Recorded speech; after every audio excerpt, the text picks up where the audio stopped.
তাদেরকে বিচারের আওতায় আনতে হবে। সেই বিচার এখন আমরা নিশ্চিত করতে পারি নাই। এর মধ্যে পুলিশকে তারা 1 লাখ টাকা পুরস্কার দিয়ে দিচ্ছে। ঢাকা বিশ্ববিদ্যালয়ের 71 নম্বর হত্যা আমার বন্ধু সাম্য। আমি চাই আপনারা সাম্য লাশের সাথে মগারি না কইরা সাম্যরে যারা হত্যা করছে তাদেরকে বিচারের আওতায় আনেন।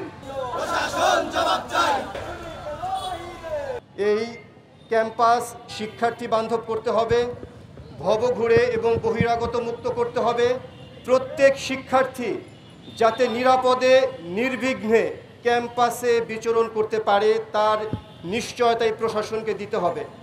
এই 3 জন মাদকসেবী, আমরা কি এটি দিয়ে প্রমাণ করতে চাই যে এটি শুধুমাত্র মাদকসেবীরাই ঘটনাটি ঘটিয়েছে?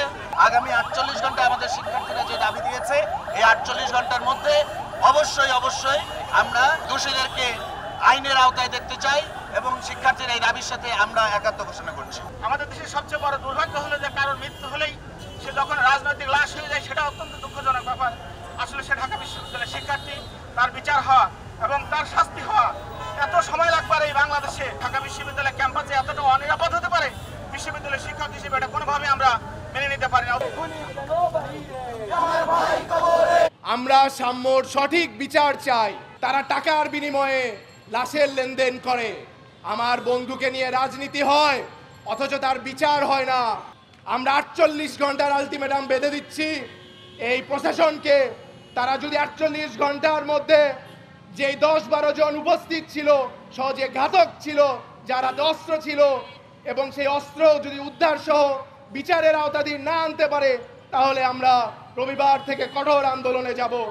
বান্ডেল থাকলে প্রতি সেনমানিতে টাকা বাঁচবে। বিকাশ সেনমানি বান্ডেল কিনে জিতুন প্রতি লেনদেনে।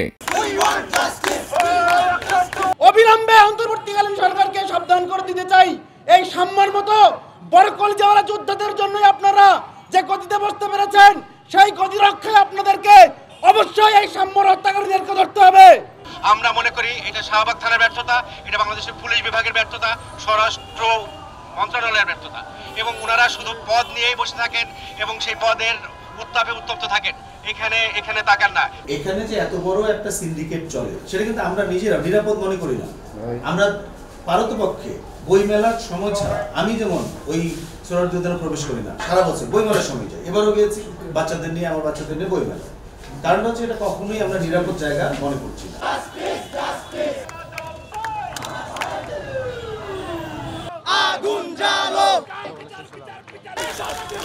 আমরা কিন্তু কাজ করতেছি। আর রিমান্ডের বিষয়টা কিন্তু আসামির সাথে রিমান্ডে এটা দিয়ে দেওয়া হয়, ঠিক আছে?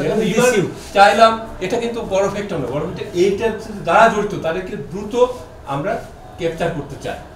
আমরা সিসিটিভি ফুটেজ কিছু কালেক্ট করেছি এবং আমাদের যে প্রযুক্তিগত যে বিষয়টা আছে সেটাও আমরা কিন্তু কালেক্ট করছি, অ্যানালাইসিস করতেছি। আমরা আশাবাদী যে দ্রুত সময়ের মধ্যে এই আসামিদের আসল যারা এর সাথেও জড়িত যারা আছে তাদেরকে আমরা দ্রুত ধরে ফেলতে পারবো। রাজনৈতিক কোনো পেশা নেই, এটা মার্ডার হয়েছে, সেটা রাজনৈতিক পেশার কী থাকবে? আমরা এটাকে এর সাথে যারা যারা জড়িত আমরা তাদের প্রত্যেককে আইনের আওতায় নিয়ে আসবো।